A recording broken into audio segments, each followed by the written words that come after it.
नमस्कार मित्रों, मैं हूं डॉक्टर राम जी भाई। आपके लिए एक छोटी सी कहानी लेकर आया हूं।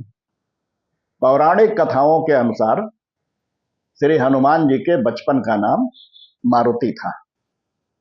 एक दिन मारुति नंदन अपनी नींद से उठे तो उन्हें बहुत जोर से भूख लगी।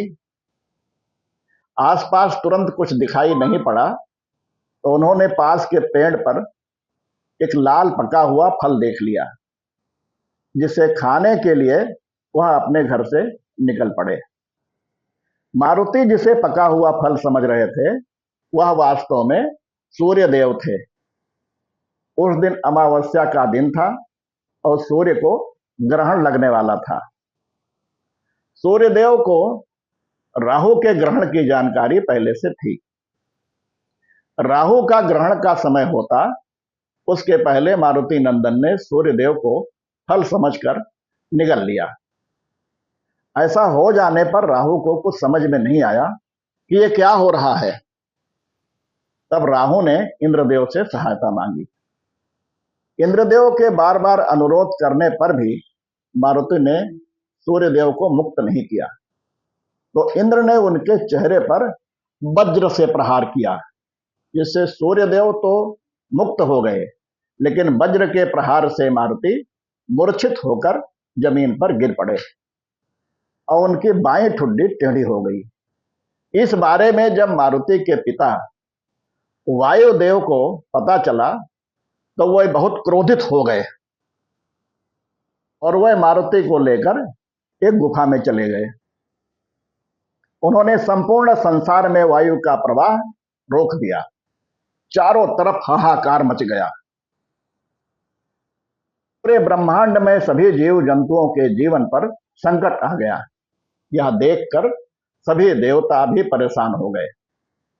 इस विनाश को रोकने के लिए सभी देवता एकत्र होकर ब्रह्मा जी के पास गए और अपनी व्यथा बताई। तो ब्रह्मा जी ने कहा, देवराज इंद्र, तुमने राहु की बात मानकर वायुपुत्र पर प्रहार कर दिया, इसलिए वायु ने समस्त प्राणियों को त्याग दिया है। तब ब्रह्मा जी सबको लेकर वायुदेव के पास पहुंचे। ब्रह्मा जी को देखकर वायुदेव उनके चरणों में गिर पड़े।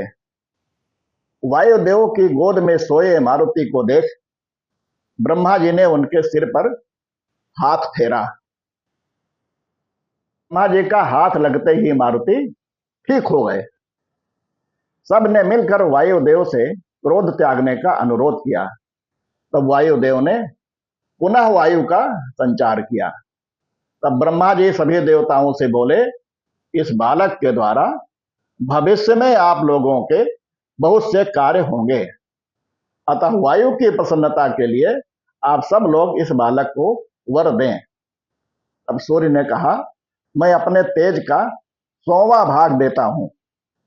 यम ने कहा, मेरे दंड से अवध्य होगा। शंकर जी ने अपने आयुधों से अवध्य किया। विश्वकर्मा ने कहा, मेरे द्वारा बनाए आयुधों से अवध्य होकर चिरंजीवी होगा। इंद्र ने शिशु के गले में कमल की माला पहना दी और यह बात कही कि मेरे वज्र से इस बालक की ठुड्डी टूट गई है, इसलिए इस कपि श्रेष्ठ का नाम हनुमान होगा।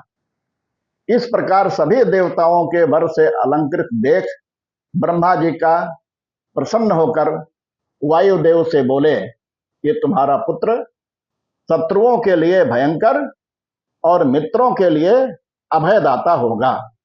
यह युद्ध में रावण का संहार और श्री रामचंद्र जी की प्रसन्नता संपादन करने वाले अनेक अद्भुत और रोमांचकारी कर्म करेगा। ऐसी ही कहानी फिर सुनने के लिए आप इस चैनल को लाइक, शेयर एवं सब्सक्राइब करें तथा घंटी अवश्य दबाएं। अगले भेंट होने तक सभी को जय श्री राम।